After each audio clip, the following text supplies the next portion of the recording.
everyone. Welcome to Nebraska Shoot Around. Anna Bellinghausen and Drake Keeler with you, talking some Nebraska women's basketball. Saw a win over Alcorn State last night, but unfortunately, the biggest news that'll come out of that win is Jazz Shelley going down with injury. Saw her right foot in a boot. Can you take us through what you saw on that injury and maybe anything that you've heard? Yeah, I think in real time, I didn't even really think much of it until obviously she was down and then came off limping.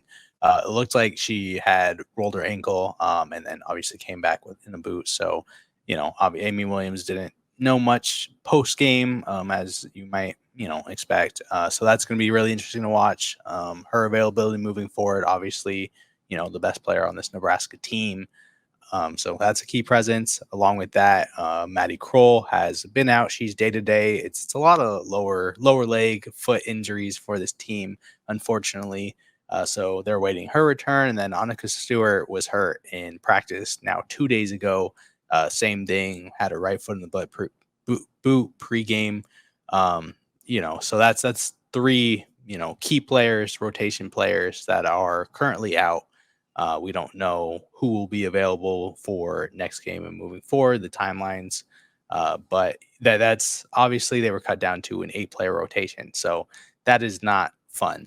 No, not at all, especially this early throughout the season too. But a bright spot of that, Natalie Potes, one of the freshmen that has surely shined so far. What have you seen out of Natalie and just the way she plays a game? Yeah, she won Big Ten Freshman of the Week. She's shooting, I think, above 70% from the field right now, averaging around 10 points per game. But she's really been strong defensively. Big part of that full court press they've been trying to get started defensively. And she doesn't have averaging like a steal per game, maybe a block per game. So she's been really good entering that starting lineup. And, she's going to be really important to what they do this year, especially as they navigate some of those injuries in the front court and back court. Really versatile player. And she's been really impressive for sure. Yeah, she'll definitely have to have some shoes to fill, of course, with all those injuries. So only 8 players then available, Drake. But let's talk about just the previous wins as well. So Wyoming on the road, that's always a big one. And then last night against Alcorn State, despite all the injuries and everything, albeit. But what did you see in those past 2 wins? Yeah, they really just played well defensively, held Wyoming down pretty much. And, same thing against Alcorn State. The Alcorn State game, it was ugly as you can get for a 40-plus point win. They shot 36 free throws. I think Nebraska was in the bonus 3 minutes into the second quarter, and it was a lot of free throws, a lot of fouls. They didn't play super well offensively. They had 17 turnovers. Could have been worse, but they also had a lot of passes just slipping out of hands, lost dribbles, even if they didn't end in turnovers. So they kind of struggled to get in a rhythm there, but they played well. In the second quarter, Alcorn State made its first field goal with 30 seconds left in the period. They had 4 free throws before that, but they couldn't do anything offensively, and that's what you want to see against those opponents. The road win against Wyoming, really big to get a solid WNIT team last year will probably be around that level again.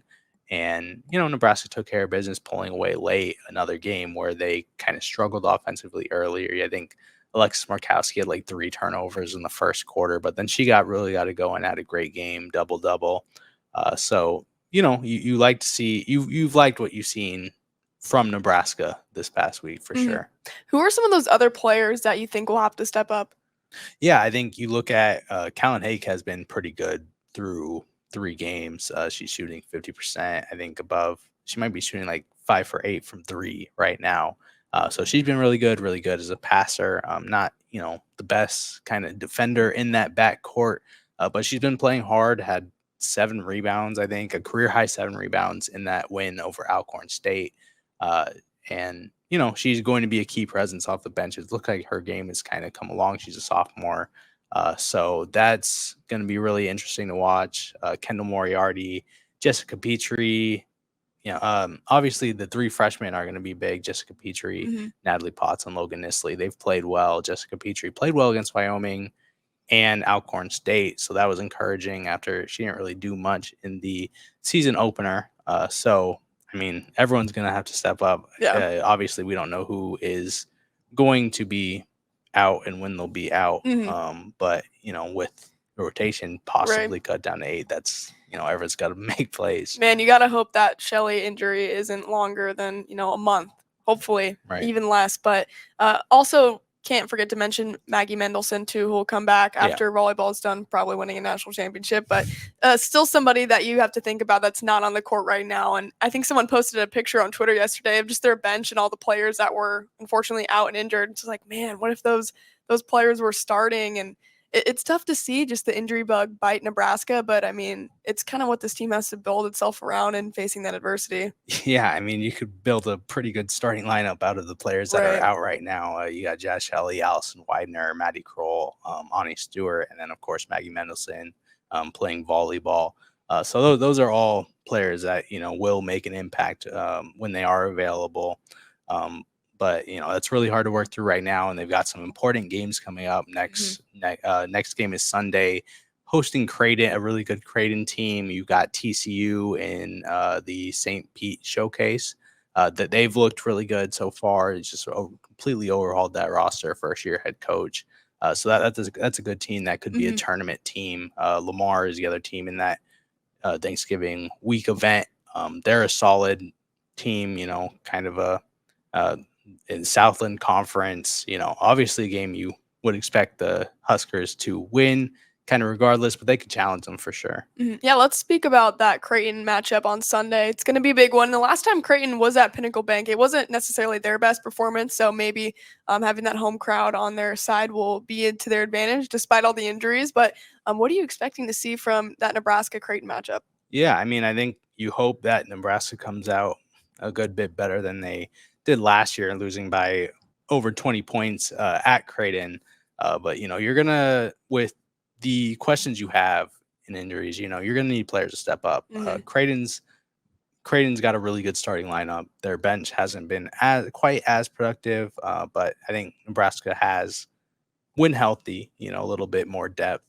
So one way or another, those bench players, those role players are going to need to step up and make plays. And you are also going to just want to see good performances from players like Alexis Markowski, who's had a really strong start to the season, will be tested, and the defense will be tested against an offense that has been really spectacular early on this season.